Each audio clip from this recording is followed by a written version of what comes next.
Let's rank supplements for muscle building from essential all the way down to useless. Please stop wasting money on supplements and only buy those that will actually help you in your fitness journey.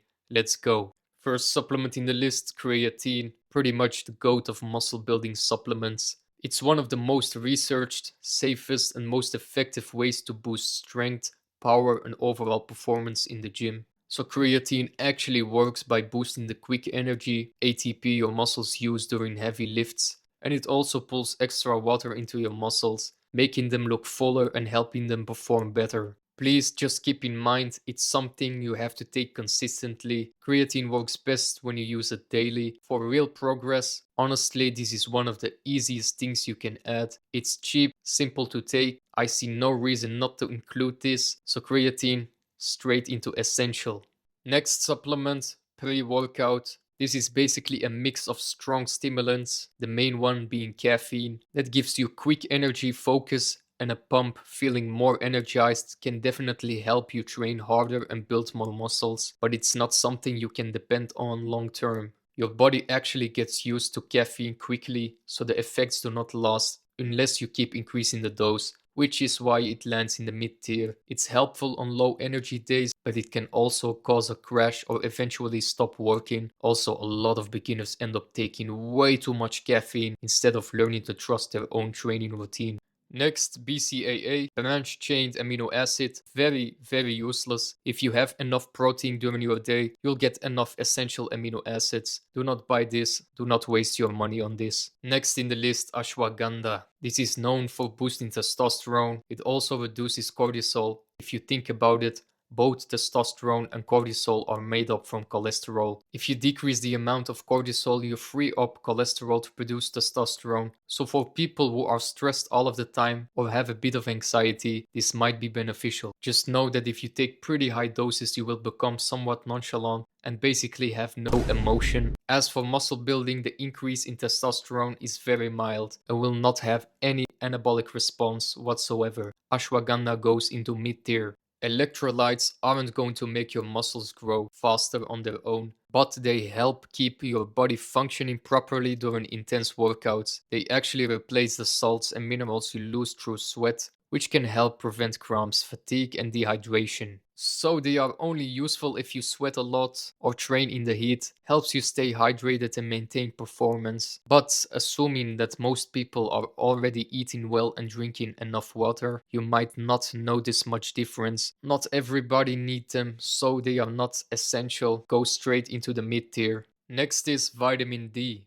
As most people are aware, we get vitamin D directly from the sun. Honestly, most people are deficient in sunlight exposure anyway, especially when you live in colder environments. Also, if you do not have enough fish in your diet. So vitamin D, very essential, I would say. Most people do not know this, but vitamin D is actually a hormone that regulates the amount of calcium and phosphates in your body, giving you stronger bones, helps with brain function, and even increases testosterone for men. So vitamin D, because of the lifestyle factor that will result eventually in more muscles, is very essential overall. Next, multivitamins. I wouldn't call multivitamins a scam, but in my opinion, they're just mid-tier. I'd much rather get my vitamins and nutrients from a balanced diet. Most multivitamins have lower amounts of each nutrient, often not even close to the daily recommended dose, so you're not really getting a full boost. If you really need something, it's usually better to supplement individual vitamins as needed. That's why this one lands in the mid-tier.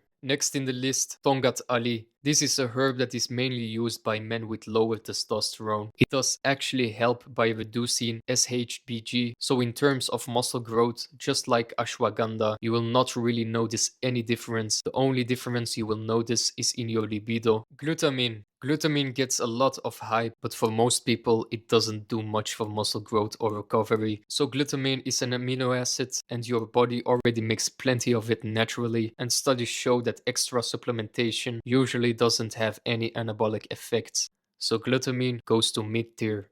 Next, we have carb powders. These aren't essential, but they can be helpful in certain situations. For example, if you didn't get a high carb meal before your workout, quick carb shake can give you energy to push and perform better in the gym. So carb shakes can be useful at times. Next, magnesium glycinate is a solid supplement for anyone serious about recovery. It helps with muscle relaxation and also really reduces cramps, even improves sleep quality, so your body actually gets time to repair and grow. Magnesium also plays a key role in hundreds of processes in your body, including energy production, nerve signaling, and muscle contraction. I can go on and on. Magnesium, very essential in my opinion. ZMA can be helpful if you're low on zinc, magnesium, and vitamin B6, but for most people with a balanced diet, it doesn't do much. It's mostly marketed for boosting sleep and recovery, but the effects are pretty minor unless you actually have a deficiency mid-tier. Next, we've got beta-alanine. This is a solid supplement that helps you push harder during high-intensity workouts. It works by increasing carnosine levels in your muscles, which help buffer acid buildup so your muscles get less burn and fatigue slower. This means you can squeeze out more reps and sets, which can help with muscle growth over time. This is not essential, but definitely a solid addition if you want to push your limits. Next up, whey protein can be very useful, especially in situations where you cannot get to your daily protein goals. A lot of people claim that whey protein is very bad, the quality is not good at all. That is absolutely nonsense. It is actually the best form of protein containing all essential amino acids, so whey protein can be very useful, but is not essential.